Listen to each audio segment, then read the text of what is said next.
Teman-teman, selamat berjumpa kembali. Semoga kalian dalam keadaan baik-baik saja hari ini. Oh ya, ngomong-ngomong masalah kabar, kalian lagi di mana nih? Kamar, di kosan, di rumah, atau jangan-jangan lagi lembur di kampus, ya? Yang suasananya mulai sepi gitu. Jadi kalau iya, saran saya nih, cepetan pulang atau minimal nyalain lampu yang ada di ruangan tersebut. Soalnya, malam ini saya punya cerita yang kayaknya bakal bikin kalian jadi paranoid ya untuk naik lift sendirian bagi yang kampusnya itu lebih dari 3 sampai 4 lantai. Nah, cerita ini bikin bulu kuduk merinding. Ya, tapi tenang, saya akan selipin sedikit bumbu-bumbu agar kita tidak terlalu tegang ya. Oh ya, ini serius teman-teman. Cerita yang ingin saya bagikan kali ini adalah sebuah cerita kejadian nyata, pengalaman nyata seseorang yang sampai sekarang masih bikin dia traumatik berat. Merinding kalau dia melihat tombol sebuah lift.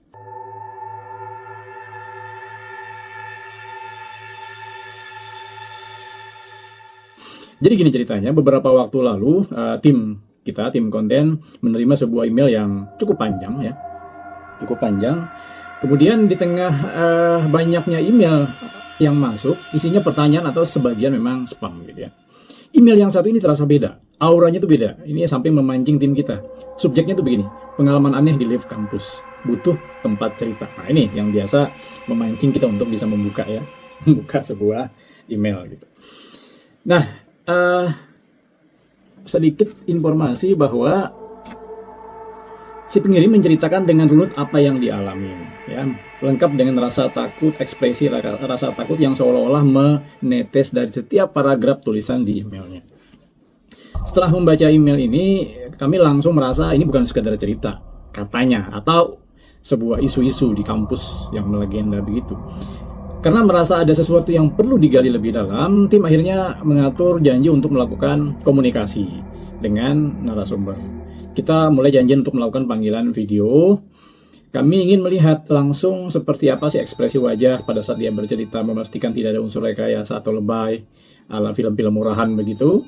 Saya sebut saja namanya Maya. Ya, Maya ini adalah seorang mahasiswi pasca sarjana yang terlihat cerdas, berpikiran logis. Tapi teman-teman, saat ia mulai membuka suara dan menceritakan kejadian yang ia alami, kejadian sekitar tahun 2022, 2021, 2022 gitu lah, akhir-akhir Covid, di salah satu gedung tinggi di universitas yang paling terkenal di Kota Malang. Saat itu sorotan matanya agak berubah, ada getaran di suaranya yang tidak bisa disembunyikan. Ketakutan yang benar-benar nyata dan masih segar dalam ingatannya kalau kami lihat begitu. Jadi Maya mulai menceritakan pengakuannya dengan kalimat yang masih terngiang di telinga saya sampai sekarang. Intinya bahwa ia bilang bahwa ia bukanlah tipe orang yang percaya hal mistis. Ya, rata-rata informan mengatakan hal itu. Ya, karena sebagian orang juga tidak percaya. Ia mengaku bahwa logikanya sangat kuat. Sampai ya akhirnya dihadapkan pada situasi di mana logika itu gagal total menjelaskan apa yang baru saja ia lihat dan ia rasakan.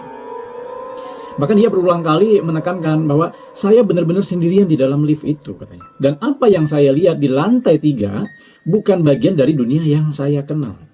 Kata-katanya Maya. Jadi sore itu sekitar jam 5:30 ya. Maya baru saja selesai berkonsultasi dengan dosen pembimbing di lantai 5 sebuah fakultas ya di universitas yang sangat terkenal di Malang itu. Suasana gedung cukup ramai di lantai bawah, namun di lantai atas sudah mulai sepi karena banyak mahasiswa S1 sudah pulang begitu. Maya memutuskan untuk turun menggunakan lift yang jarang dipakai oleh mahasiswa, lift barang gitu ya, lift kedua lah. Karena lift utama penuh sesaat. Nah, ia masuk ke dalam lift sendirian menekan tombol G atau untuk lantai paling bawah. Dan dia bersandar di dinding sambil memainkan handphone. Lampu lift terang benderang, suasana dengungan mesin lift seperti biasa lah ya, terasa normal, tidak ada masalah begitu. Sampai turun dari lantai 5 ke lantai 4 tidak ada masalah. Tiba-tiba di lantai 4 ke lantai 3, lampu indikator di dalam lift itu berkedip sekali, kayak mau mati tapi hidup lagi gitu. Sampai muncul suara aneh seperti bunyi nging gitu ya, nging jret gitu. Jadi yang biasanya terdengar kalau lift sudah tua lah ya. Dan itu lift termasuk lift yang kategori lift barang atau lift-lift yang sifatnya untuk internal membawa barang-barang kebutuhan kantor. Mai tidak terlalu memikirkan, ya biasalah naik lift di mall juga kadang-kadang begitu. Namun bukannya langsung menuju lantai 2, lift itu malah lambat dan berhenti sempurna di lantai 3 padahal dia nggak menuju lantai 3. Maya mendongak sedikit heran, loh kok berhenti gitu ya. Nggak ada yang naik dari tadi. Pikirannya Maya kan gitu, kalau ada orang buka pasti masuk ya. Tapi bukannya terbuka lebar seperti biasa, pintu itu hanya membuka selebar sekitar kecil ya, sejak telapak jari begitu lah, 5-15 cm. Lalu macet. Dari celah sempit itulah Maya melihat sesuatu yang membuat jantungnya langsung seperti dihantam palu godam, teman-teman. Apa yang dilihat oleh Maya dari celah pintu lift itu sungguh di luar nalar, di luar logika. Ia tahu betul lantai 3 fakultasnya itu seperti apa. Koridornya modern, dindingnya putih bersih, lampunya neon LED. Kondisi kampus yang luar biasa bagus lah. Tapi yang ia lihat saat itu adalah koridor benar-benar berbeda. Dindingnya bukan dicat putih, melainkan penuh dengan lumut kayak dalam gua.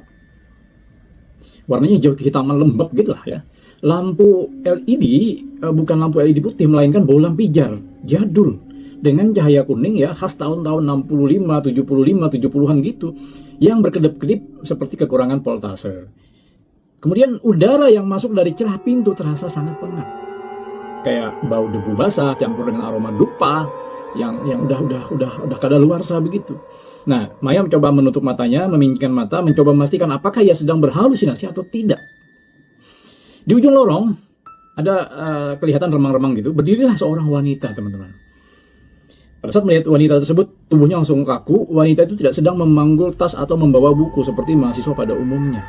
Ia mengenakan gaun pesta ya, pesta tahun lama gitu, kuno. Warnanya mungkin tadinya putih atau krem, tapi sekarang sudah menguning dimakan usia. Lengkap dengan renda-renda usang di bagian lehernya begitu. Rambut wanita tersebut disanggul, ya, rambut tinggi. Sementara wajahnya pucat pasi tanpa ekspresi. Nah, matanya menatap kosong lurus ke arah celah pintu lift di mana tempat Maya bersembunyi. Maya berharap pintu lift segera tertutup, tapi pintu sialan itu tetap macet, teman-teman, nggak mau nutup. Ini kata Maya nih, saya sudah sangat-sangat bingung mau ngapain. Saya juga pribadi bisa membayangkan bagaimana perasaan Maya saat itu, ya kan? Badannya ada di dalam lift yang aman dan terang, tapi matanya dipaksa menyaksikan dunia lain dari celah-celah pintu lift yang sempit, yang hanya berjarak beberapa meter di depan wajahnya. Akhirnya Maya mencoba nih ya, nalurinya menekan tombol tutup berulang kali, tapi tombol itu seolah-olah mati. Tombol darurat juga tidak berfungsi. Yang ia bisa lakukan hanyalah berdiri mematung sambil menahan nafas. Berharap wanita berambut sanggul itu tidak bergerak mendekat. Namun seperti yang sudah kita duga, teman-teman, wanita itu maju mendekati pintu lift Maya. Tidak berjalan seperti manusia normal, melainkan seperti melayang lambat, terbang semakin dekat ke arah celah pintu lift. Saat jarak antara wanita itu dan pintu lift tinggal beberapa jengkal, tiba-tiba Maya mendengar suatu bisikan. Bukan dari depan, tapi dari atas kepalanya. Suara itu seperti hembusan nafas berat yang berubah jadi kata-kata. Mau kemana? Maya ingat betul kata-katanya. Akhirnya apa? Setelah mendengar mau kemana, Maya langsung refleks mendongak ke langit-langit lift. Saat itulah dia melihat panel inspeksi di langit-langit itu sedikit terbuka, menampilkan rongga hitam pekat luar biasa. Akhirnya rasa dingin menjalar ke seluruh tubuh, ubun-ubun sampai kepala. Maya yakin apapun yang ada dalam koridor itu dan apapun yang ada dalam lift itu, mereka pasti berkonspirasi.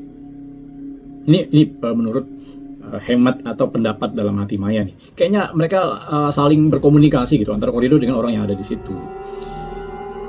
Sungguh suasana yang sangat menegangkan. Akhirnya apa? Maya kembali menduduk melihat ke arah celah pintu. Dan guys, wajah wanita itu sudah tepat berada di balik celah pintu, hanya terpisah beberapa sentimeter di depan wajahnya Maya. Matanya yang tadi kosong kini menatap tajam, menatap langsung ke bola mata Maya, berhadapan. Ya, eye contact dengan Maya, sama sekali berhadapan. Dan dari atas langit-langit tanpa aba-aba, sebuah tangan berwarna kelabu pucat dengan kuku-kuku panjang melesat turun dan menjengkram rambut Maya. Tarikannya keras, tiba-tiba seolah ingin menarik Maya keluar dari lift melalui lubang sempit di langit-langit lift. Maya menjerit sejadi-jadinya di saat yang bersamaan pintu lift berdentum keras dan menutup paksa dengan sendirinya, teman-teman. Jadi kayak seolah-olah ada tenaga mekanik luar biasa yang memaksanya merapat begitu. Nah, suara jeritan Maya teredam oleh desingan lift yang langsung meluncur bebas jatuh ke lantai dasar. Maya ini merasa rambutnya sakit bekas nyengkraman gitu. Dan saat itu ada helaian rambut yang benar-benar rontok terlepas dari kepalanya. Jadi kisah selanjutnya seperti apa, teman-teman? Begitu lift tertutup, turunlah dia ke lantai dasar dengan cepat gitu ya. Begitu sampai lantai dasar, lift itu terbuka. Maya ambruk terduduk di lantai lobi. Dia sempat keluar, Wajahnya pucat, air matanya bercucuran, sudah tidak bisa membayangkan apa yang terjadi. Tubuhnya gemetar hebat. Beberapa orang yang melihat langsung berkerumun, termasuk seorang petugas kebersihan yang sudah puluhan tahun bekerja di kampus itu. Maya langsung dibantu berdiri, dikasih minum sama orang-orang yang mahasiswa di situ, walaupun ya sering ketemu lah ya, walaupun tidak terlalu kenal. Setelah agak tenang, Maya bercerita sedikit tentang apa yang ia alami di lantai 3. Ekspresi petugas kebersihan itu langsung berubah serius, teman-teman.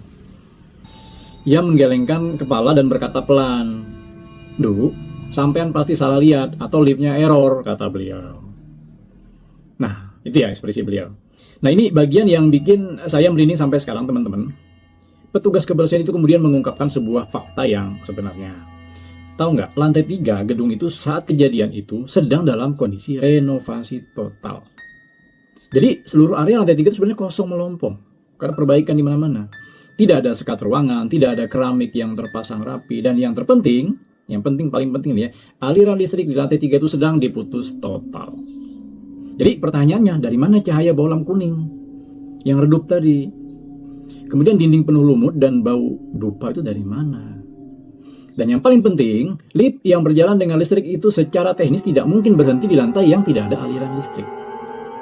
Ini logika yang berpikirnya seperti itu. Ini adalah kesalahan mekanis yang tidak bisa dijelaskan secara logika, secara ilmu pengetahuan. Nah, akhirnya petugas kebersihan itu berbisik bahwa dahulu kala sebelum gedung itu dibangun megah, lokasi itu adalah bekas asrama tua peninggalan zaman Belanda yang dirubuhkan. Konon katanya ada beberapa penghuni asrama yang meninggal secara tragis saat pesta dansa tahun 70-an dan arwahnya masih gentayangan. Tidak sadar bahwa tempat tinggalnya sudah menjadi gedung kampus modern.